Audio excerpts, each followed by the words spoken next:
요 샤프트의 검은 선을 이렇게만 바꿔주면 되는 거잖아요. 그럼 양손이 내 몸에서 조금 더 멀어지면 이쪽으로 맞출 수가 있겠죠. 딕센버가 이제 골핑 머신을 할 때 가장 핵심적으로 생각하는 게 뭐냐면 제로 시프트라는 거를 썼다잖아요. 플랜 앵글의 변화 없이 스윙을 한다고 얘기를 하는 거겠죠. 그럼 대부분의 선수들의 드라이버 쓸 때 요 그립 끝이 어디 있냐면 요 발등 요쯤에 있거든요. 그럼 손이 가까워지면 요 플랜 앵글도 같이 이렇게 플랫해져요. 한 번에 이동이 필요하겠죠. 근데 딕센버처럼 요 양손을 요렇게 멀게 요렇게 바꿔주면 오른팔뚝 플라잉 웨지 맞추기도 훨씬 더 용이해지고, 빨간 선이 턴더 숄더 플랜 앵글이잖아요. 그러면 이동 없는 플랜 앵글을 우리가 설정을 하는 거겠죠. 그래서 딕센버가 이렇게 손을 좀 멀리 뻗은 거거든요. 손이 이렇게 멀어진 거지, 이거를 오해하면 어떻게 오해를 하냐면 이렇게 오해할 수도 있다는 거죠. 딕센버의 어드레스를 보면. 그럼 이거로 생각해보면 진필릭이 왜 팔자 스윙이 하는지도 우리가 이해가 돼요. 왜냐면은 손이 몸에서 가까워지면 샤프트의 플랜 앵글도 플랫해지거든요. 이 상태를 유지하려면 어떻게 되냐면 얘가 낮게 가서 높아져야 돼요. 그러면 약간 팔자 스윙으로 갈 수밖에 없죠. 이제 플랜 앵글 베리에이션, 이제 변화, 그 변화에 대해서 한번 알아보면, 플레인 앵글 변화는 플레인 앵글 이동에 따라 분류가 한대요. 이동은 언제 발생을 하냐면 백스트로크 중에 발생할 수도 있고, 그 다음에 다운스트로크 중에 발생을 할 수도 있고, 백스트로크 탑에서도 이동이 이루어질 수가 있대요.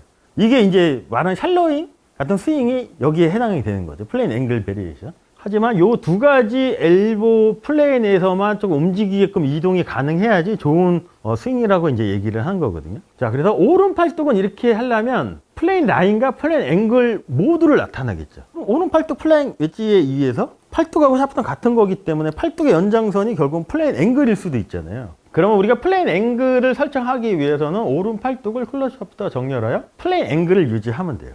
이 플레인 앵글을 플랫하게 하려면 우리 어떻게 하면 될까요? 이 상태에서 조금 더 이 플레인 앵글을 플랫하게 하려면, 얘를 조금 더 이렇게 플랫하게 하려면 손을 낮춰도 돼요.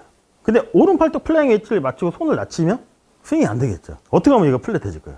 자, 플레인 앵글을 우리가 이렇게 웨지 클럽이 이렇게 업라이트한데, 이 웨지 클럽을 조금 더 플랫하게 이렇게 바꾸려면, 플레인 앵글을 이렇게 설정한 거를 이렇게 바꾸려면 멀리 쓰든지, 아니면 아까 우리가 스탠스 변화를 준 것처럼 이렇게 해놓고 오른발이 멀어지면 자연스럽게 얘가 플랫해지는 거고, 반대로 오른발이 가까워지면 업라이트해지죠. 그래서 이제 짧은 칩샷 같은 경우는 이렇게 쓰는, 가깝게 쓰는 게 뭐냐면, 그래서 이제 넥 부분을 드는 게 플레인 앵글을 좀 더 업라이트하게 설정을 하는 거잖아요. 그래서 플랫하게 설정을 하면 파워는 비교적 좋지만 임팩트 순간에 클럽 페이스의 변화 양이 많고, 업라이트해지면 파워는 어느 정도 감소하지만 임팩트 순간 클럽 페이스가 스퀘어로 유지하는 게 비교적 훨씬 더 좋아지겠죠.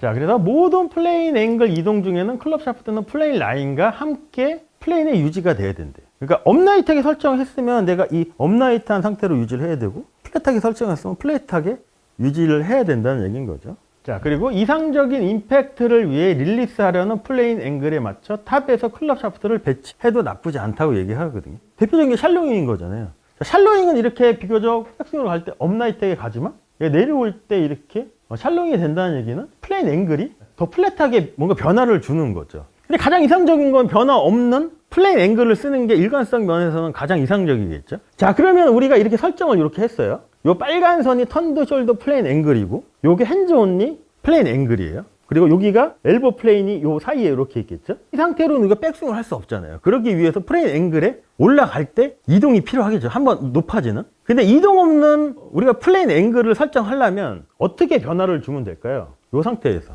요 샤프트를 요 선에만 맞추면 되겠죠. 여기서 손이 비교적 내 몸에 가까운 플레인 앵글이 플랫하지만 얘가 멀어지면, 그러면 얘가 자연스럽게 약간은 업라이트해지겠죠. 그래서 이렇게 보시면 요 샤프트의 검은 선을 이렇게만 바꿔주면 되는 거잖아요. 그럼 양손이 내 몸에서 조금 더 멀어지면 이쪽으로 맞출 수가 있겠죠. 그럼 우리가 플레인 앵글의 변화 없이도 우리가 스윙을 할 수도 있겠죠. 자, 그래서 딕센버가 이렇게 쓴 거예요. 어드레스 때 이 양손이 되게 몸에서 먼 것처럼 이렇게 보이는 게, 어떻게 보면 딕센버가 이제 골핑 머신을 할 때 가장 핵심적으로 생각하는 게 뭐냐면 제로 시프트라는 거를 썼다잖아요. 플레인 앵글의 변화 없이 스윙을 한다고 얘기를 하는 거겠죠. 그러면 딕센버가 여기 손이 이렇게 있는 게 이렇게 멀어진 거예요. 그럼 대부분의 선수들의 드라이버 쓸 때 요 그립 끝이 어디 있냐면 요 발등 요쯤에 있거든요. 그럼 손이 가까워지면 요 플레인 앵글도 같이 이렇게 플랫해져요. 한 번에 이동이 필요하겠죠. 근데 딕센버처럼 요 양손을 요렇게 멀게 요렇게 바꿔주면 오른팔뚝 플라잉 웨지 맞추기도 훨씬 더 용이해지고, 그러면 요 라인이 뭐냐면 요 빨간 선이 턴더 숄더 플레인 앵글이잖아요. 그러면 이동 없는 플레인 앵글을 우리가 설정을 하는 거겠죠. 그래서 딕센버가 이렇게 손을 좀 멀리 뻗은 거거든요. 자, 그래서 제로 시프트 플레인 앵글에 변화 없는 걸 보시면 스트로크에서 변형 없이 하나의 베이직 플레인을 사용한 거래요. 이 베이직 플레인이 어디냐면 턴더 숄더 플레인 앵글. 이거를 이제 줄여서 뭐라고 하냐면 TSP라고 얘기해요. 그래서 이제 골핑 머신 공부하는 사람들은 TSP 막 그러거든요. 그래서 턴더 숄더 플레인 앵글을 사용하면 스트로크 중 플레인 앵글이 이동하지 않는데요.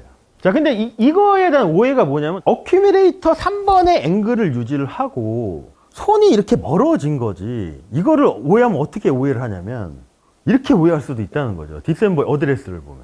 자, 디셈버가 이렇게 보시면 샤프트 연장선이 여기죠. 왼팔하고 각도가 어떤가요? 일자인가요? 아니잖아요. 어큐뮬레이터 3번의 앵글이 유지가 되죠. 근데 손이 이렇게 멀어진과 동시에 오른 팔뚝도 같이 이 라인하고 이렇게 맞출 수가 있겠죠. 그래서 대부분 드라이버 스윙 어드레스 거리 많이 나가는 선수들 대부분 보시면 손이 가까운 선수들은 별로 없어요. 대부분 손이 좀 어드레스 때 이렇게 멀지. 이렇게 가깝게 스윙하는 사람들은 생각보다 없거든요. 그럼 이거로 생각해보면 진필익이 왜 팔자 스윙이 하는지도 우리가 이해가 돼요. 왜냐면은 손이 몸에서 가까워지면 샤프트의 플랫 앵글도 플랫해지거든요. 이 상태를 유지하려면 어떻게 되냐면 얘가 낮게 가서 높아져야 돼요. 그러면 약간 팔자 스윙으로 갈 수밖에 없죠. 이 그림이 주는 게 정말로 커요. 여기가 엘보 플레인이 아니고 핸즈 온리. 잘못 표기했어요. 이 상태로는 우리가 백스윙을 할 수가 없잖아요. 우리 몸 구조상. 선수들이 제일 많이 쓰는 플랜 앵글 변화가 싱글 시프트랑 더블 시프트 이 두 가지를 제일 많이 써요. 자, 싱글 시프트는 뭐냐면 백스윙에서는 엘보 플레인에서 시작을 해요. 손이 비교적 디셈버보다 좀 가까운 거, 일반적인 패턴. 자, 백스윙 중에서는 엘보 플레인 앵글에서 턴더 숄더 플레인 앵글로 이동을 한대요. 그럼 얘처럼 엘보에서 한 번 더 이렇게 높아지는 한 번의 이동이 필요한 거죠. 그리고 내려올 때는 이 턴더 숄더 플레인 앵글에서 직선으로 다이렉트로 내려오거든요. 그럼 여기서 한 번의 이동이 필요한 거잖아요. 백스윙 때. 이거를 싱글 시프트라고 얘기를 해요. 자, 그러면 어드레스 때 손의 위치가 여기죠. 임팩트 때 손의 위치는 어딜까요? 좀 미죠. 그래서 우리가 V1이나 이런 거 분석을 해보면 대부분 선수들이 어드레스는 이 위치지만 임팩트 순간에는 조금 높은 게 어떻게 보면 이게 그러니까 이거를 어떻게 오해를 하냐면 임팩트 순간 그래서 엉콕이 됐다고 오해하는 사람도 상당히 많은데 엉콕이 아니고 백스윙 때는 엘보 플레이에서 이렇게 낮게 가서 한번 높게 가서 여기서 다이렉트로 가면 손의 위치가 임팩트보다는 높아지는 현상이 이거일 수도 있다는 거죠.